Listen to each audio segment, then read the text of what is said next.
Hello, all. My name is Anais Carmona, and my partner Rebecca Tomlinson and I will present on the article Trauma, Depression, and Resilience of Earthquake, Tsunami, Nuclear Disaster Survivors of Hirono, Fukushima, Japan.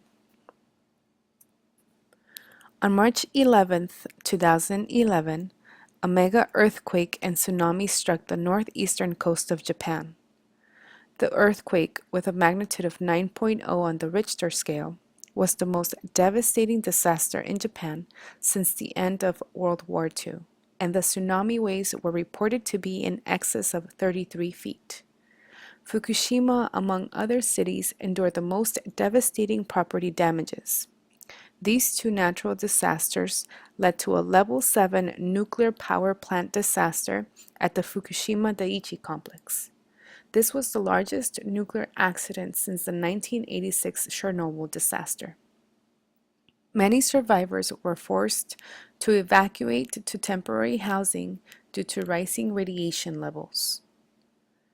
Previous studies have indicated the presence of emotional distress and psychiatric disorders among adult disaster victims, such as PTSD or major depressive disorder. The focus of the study was to explore the prevalence of symptoms of PTSD, depression, and general health among the residents of Hirono who were affected by the Great East Japan earthquake and the nuclear power plant accident. This study also examined the factors that influence increased psychological resilience in those survivors. Resilience is defined in the text as a protective factor against mental problems and as a dynamic process of adaptation to changes in life circumstances. Participants of the study were residents of Hirono, which is located within a 12-mile radius of Fukushima. 458 surveys were distributed by supportive staff in the temporary housing units. Participants who decided to partake in the study completed the surveys and dropped them off in a box in a communal meeting place. Participants who moved from the temporary housing and individuals who did not answer the majority of the questions were removed from the study. In total, 241 evacuees, consisting of 116 men and 125 women, participated. In addition, the participants were asked to complete the Connor-Davidson Resilience Scale, the Zung Self-Rating Depression Scale, the Impact of Events Scale Revised, and a demographic questionnaire. The study found clinically concerning symptoms of PTSD in 53.5% of the participants. Among them, 33.2% indicated clinical PTSD symptoms.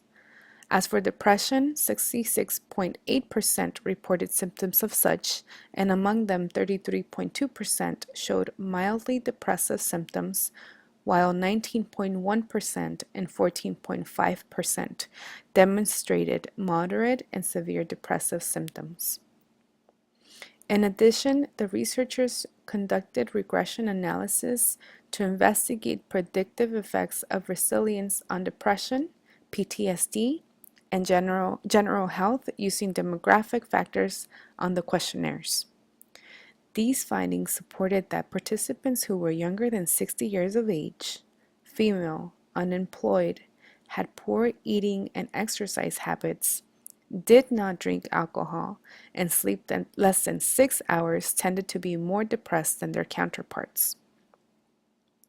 As for PTSD, respondents who were unemployed, separated from their families after the disaster, and had a history of physical illness before the disaster were more likely to show symptoms of PTSD than their counterparts. Furthermore, the differences between high resilience and low resilience groups were tested on demographic factors, depression, PTSD, and perceived general health. Results indicated that high resilience groups tended to be married, have a partner, were employed, had good eating and exercise habits, showed fewer symptoms of depression and PTSD, and had overall good health in comparison.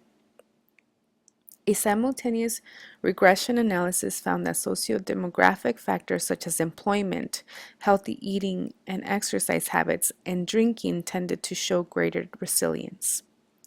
This may be attributed because in Japan, drinking has important social functions and meaning.